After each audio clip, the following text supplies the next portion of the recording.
Good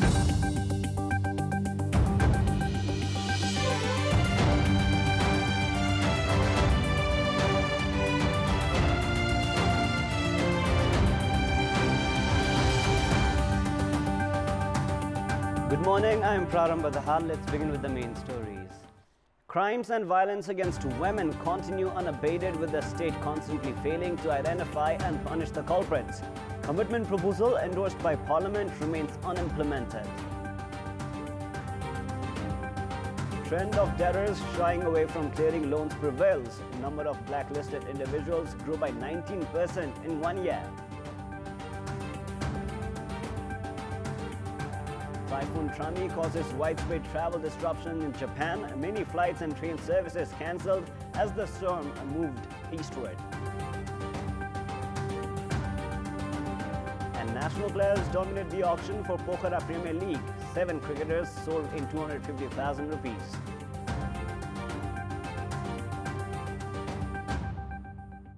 The incidents of violence against women have continued unabated, with the state constantly failing to take any concrete step in identifying and punishing the culprits.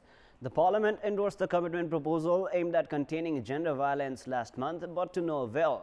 As the commitment proposal, which is considered equivalent to law, failed to get implemented, the Parliament is preparing to strengthen the role of the parliamentary committees to draw the government's attention by monitoring such activities. The proposal aimed at curbing all forms of violence against women was endorsed by the Parliament on the 24th of August. The proposal envisions incorporating the issues of women's rights in the school curriculum, along with strict action against the culprits. The endorsement of the commitment proposal signifies that the Parliament is serious about the matter and that the government must be accountable in containing the crimes in this respect. However, the incidents of rape and murder have escalated instead of coming under control via the state intervention. The government's response to the proposal as a mere formality indicates underestimation of the Parliament itself. Active role of the Parliament is fundamentally meant to ensure that the government abides by its responsibilities. Experts thus insist that the government should be answerable towards the parliamentary directions and the endorsed proposals. Let us now move on to the latest national political updates.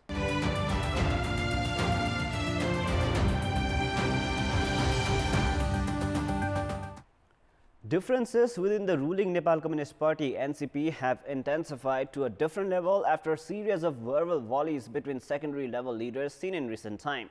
This would not only prolong the inter-party unification process but completely disrupt it as well.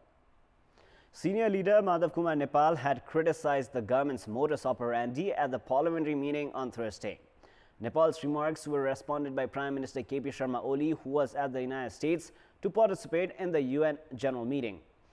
Premier Oli's political advisor Bishnu Rimal went as far as taking it to Twitter, metaphorically saying, "When one consults the enemy to bring one's own people down, that's the beginning of their own downfall."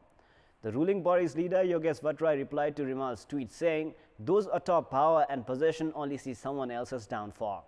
Such a publicly displayed altercation by Rimal and Vatrai indicates that the internal dispute has gripped almost all levels within the party. This has raised the level of confusion among the party's cadres as well, which has further complicated the process of unification. Leaders and government making false promises to the public is not a new thing. However, now the government will be closely monitored on whether it fulfills its promises or not, as the parliamentary committees have gained their full shape and have started functioning as well. However, it is still uncertain to what extent the committees will be able to make the government accountable. In addition to the Parliament, that in itself is an authority to make the government answerable to the public, these committees are expected to enhance the effectiveness of the government. The House of Representatives has a committee to monitor each of the ministries. Likewise, the National Assembly has a committee to check and monitor the implementation of government's promises. The current government has yet to fulfill many of its commitments so far, that include mending the potholes on roads and control the growing incidents of crimes and violence against women. Likewise, despite reaching an agreement to break Dr. Govinda Keshi's 15th round of hunger strike, the government has failed to fulfill the commitments made, leaving Dr. Keshi with no option than to prepare for the 16th round of hunger strike. The Parliamentary Committee might check and warn the government of any wrongdoings or if it fails to fulfill its commitments. However, it is imperative that the government be responsible towards the nation and its people by being sensitive towards the citizens' unaddressed issues. It is now time for a short break, but for more news, to stay with us. The number of debtors failing to clear their loans taken from banks and financial institutions has been increasing in recent times. The number increased by 990 in the preceding fiscal year itself. A majority of such debtors are of commercial banks. As per the latest statistics, as many as 6,241 individuals have been blacklisted for not clearing their loans. According to bankers, the number of blacklisted debtors has increased due to expansion of loans by banks and financial institutions with increment in their capital. Experts are of the view that the financial sector itself should be aware to contain the trend of shying away from loan clearance on timely basis. The Loan Information Center is responsible for blacklisting the non-abiding debtors. However, Chief Executive Officer of the center, Anil Chandra Adhikari, refused to make any comment despite repeated queries. Moreover, the center does not even have a spokesperson. Experts are of the view that banks and financial institutions should not remain indifferent towards the financial capability and integrity on the part of debtors in the pretext of expanding investment. After transport entrepreneurs staged protests demanding an increase in the transportation fares, the government decided to raise the transport fares by 10%. However, the government has failed to look at the other aspects of the price hike, like the quality of services provided by the transport operators for the prices charged on the public. This has left the public agitated. In this context, we had asked the locals in Kailali and travelers what problems have they been facing. Let us now take a look at what they had to say. Public voice. 10% भाडा जुन बढाएको छ नि यो सरकारको नितान्त गलत कार्य हो। यो बरु 10 पछि बढावा हुन्थ्यो, 13 पछि बढावा हुन्थ्यो। यो बेला चाहिँ के छ भने मान्छेले एने केने प्रकारले केही जुगाड गरे हुन्छन्, बचत गरे हुन्छन्, त्यही अब चाडबाडको लागि बचत गरे हुन्छ, तर उल्टो त यातायातमा खर्च गर्ने स्थिति आयो के। यातायात व्यवसायलाई केही सहुलियत दिएर अहिले चाडबाडको मुखमा चाहिँ भाडा नबढाउनु पर्ने थियो। दशैंको मुखमा त झन् विद्यार्थीहरूदेखि लिएर सर्वसाधारण व्यक्तिहरू चारैतिर बसको यात्रा गर्ने भएको हुनाले दशैंको मुखमा भाडा बढाउनु भनेको सरकारको बेइमानी हो। भाडा बढेपछि जनताले मार त हुने नै भयो हैन, अब नराम्रो काम हो। भाडा अनुसारको गाडी पनि नयाँ गाडीहरू आयो भने यसलाई सजिलो सकिन्छ। भाडा बढे अनुसार बसको क्वालिटी छैन, बसमा सिट छैन, बसका सिटहरू थोत्रा भइसकेका छन्। पुराना बसलाई विस्थापित गरेर नयाँ गुणस्तरयुक्त बसहरूलाई चाहिँ सञ्चालन गर्ने हो भने यो भाडा वृद्धि जायज हुन्छ। प्रतिपक्षी दल जनता सबै जागरुक भएर यो भाव वृद्धि जो मूल्य वृद्धि छ यसको विरुद्ध तुरुन्त सडकमा आउनुपर्ने सरकारका विरुद्ध देखिन्छ।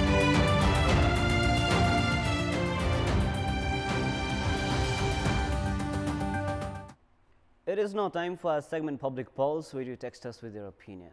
Public Pulse. The question is, what is your take on the government's initiatives to control violence against women? Your options are A, positive, B, mediocre, and C, additional effort required. The voting is on. You can type NEWS, select your option A, B, or C, and then send it to 34001 to share your opinion with us. With this, let us move on to the sports news. Sports news. National cricket players dominated the player auction held for Pokhara Premier League. Majority of the participating teams did not even show interest in new and veteran players. There were a total of 178 players up for the auction held earlier yesterday. Cricketers Rohit Kumar Podal, Anil Kumar Shah, Karan Khesi, Sagar Pun, Basant Regmi and Arif Sheikh were the most expensive players in the auction yesterday, being sold at highest 250,000 rupees. With 4 players unsold already, Anil was taken by Chitwan Rhinos. Likewise, while all teams put their bid for Rohit, Pokhara Paltan was able to buy him. Shakti Goshen, who was not taken by any team in the first session, was bought by Chitwan at 265,000 with a penalty.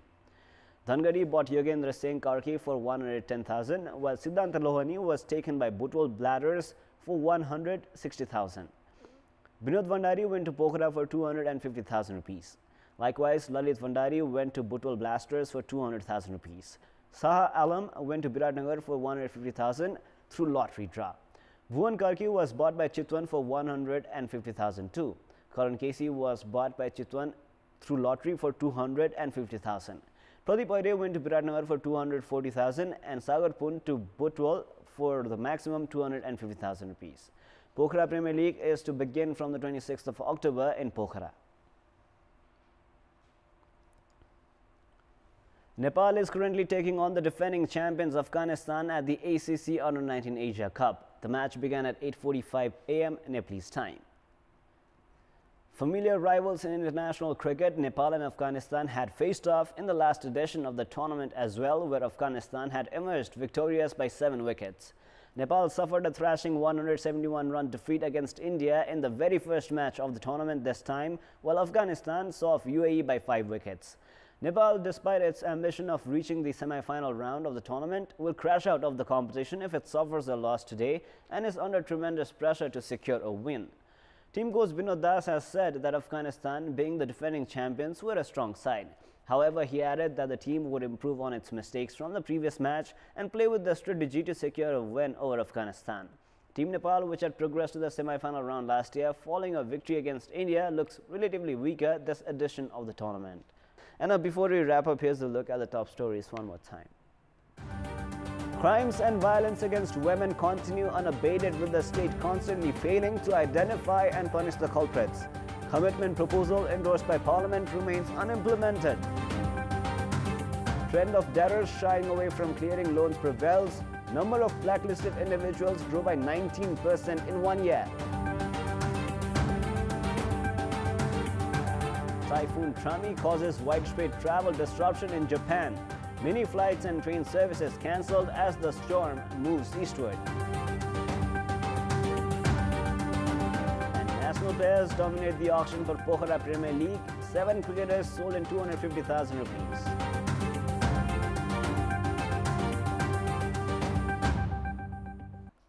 That is all for the moment. Our next English bulletin will air at 11 a.m. Keep watching Kantipur Television SD for more news and entertainment. Have a great day ahead.